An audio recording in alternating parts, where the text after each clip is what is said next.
The Rolling Stones star Bill Wyman proved you're never too old to rock last year when he reunited with his bandmates on their hit album Hackney Diamonds. But as the age-defying Stones prepare to launch their 19-date U.S. tour this weekend in Texas, 87-year-old Bill has revealed his life is now a million miles away from rock and roll.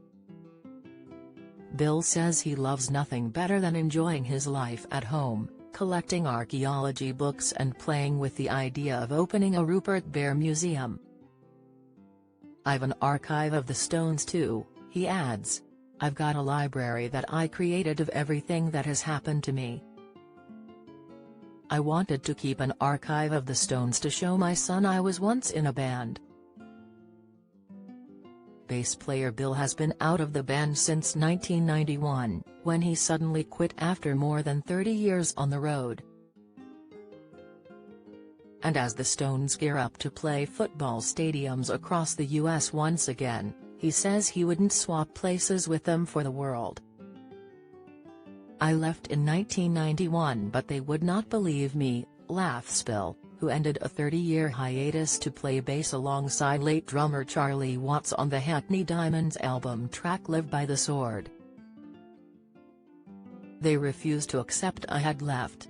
It was not until 1993, when they were starting to get together to tour in 1994, when they said, 'You have actually now left, haven't you?' And I said, 'I left 2 years ago.' They finally accepted it, so they say I left in 1993. Bill amassed a personal fortune of £60 million with the band but admits he was fed up towards the end, spending nights in hotel rooms in far-flung places. "I just had enough. It was half my life and I thought, I have got other things I want to do. I wanted to do archaeology, write books, have photo exhibitions and play charity cricket. I used to read about ancient cultures while I was on the road and take photos as well. I just had this whole other life I wanted to live," he says. Bill went on to write books, hunt for treasure as a metal detectorist and build his collection of stamps, cigarette cards, music hall posters and Roman coins, as well as comics, children's books and every Rupert Bear annual since 1936. He says he collects for his own joy after learning to value things as a child. Bill explains, "Growing up in the war we did not have presents. But we had Rupert Bear annuals which we all shared. I used to read them to the younger ones. And then I started to collect them as I was crazy about them. It was something that stuck with me.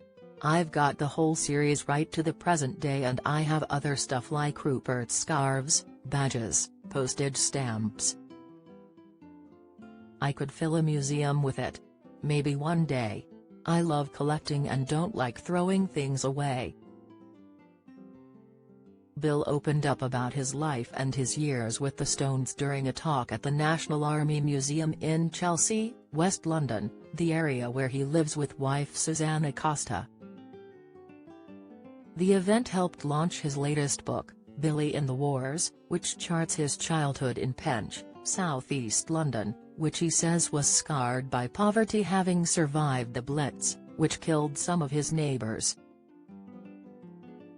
2 years of national service in the Royal Air Force followed from the age of 19, which led to him being posted to Germany, where he discovered the birth of rock and roll in dance halls. Years later, in 1962, he heard that an upcoming rhythm and blues band called the Rolling Stones were looking for a bassist.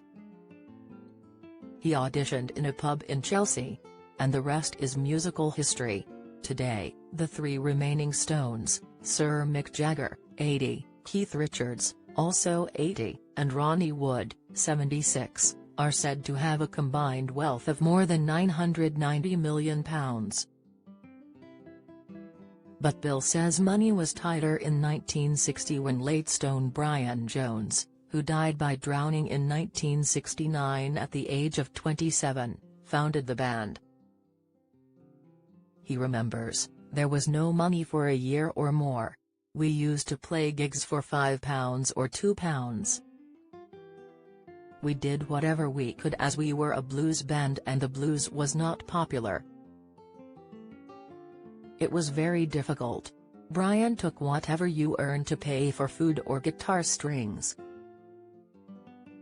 Charlie was working and I was working. I had an 8-month-old son, so had responsibilities. Those lucrative years came much, much later. While the Stones can look forward now to playing to crowds of 70,000, Bill says fans in America were not always rushing for tickets when they made their debut there. We first went to America in June, 1964 and nobody had heard of us, he says. We had a night in New York once and the fans almost destroyed Carnegie Hall. They tried to stop us doing a second gig but we did it. We were the first band who went on stage in casual clothes as we did not have uniforms like the Beatles. Despite being a member of one of the wildest rock bands, Bill was tame compared to Keith, Ronnie, and Mick. Like late Stones drummer Charlie, Bill, who stood stock still on stage, was perceived as the quiet member, who ran away when drugs came out. But there was a storm of controversy in 1984 when he met model Mandy Smith. She was just 13 and he was 47. The relationship only became public 2.5 years later, when she reached 16, the age of consent in the UK. The couple tied the knot in 1989 when Mandy was 18 but she moved out weeks after they married. It ended in divorce after 23 months, with Mandy winning a large settlement. To complicate things further, in 1993 Bill's 30-year-old son from his first marriage, Stephen, married Mandy's mother Patsy, who was 46. They split after 2 years. Today, Bill shares his life with his wife of 31 years, ex-model Suzanne. The couple have 3 daughters, Jessica, Matilda and Catherine, and have homes in Chelsea, 15th Century Getting Hall in Suffolk, and a place in the south of France.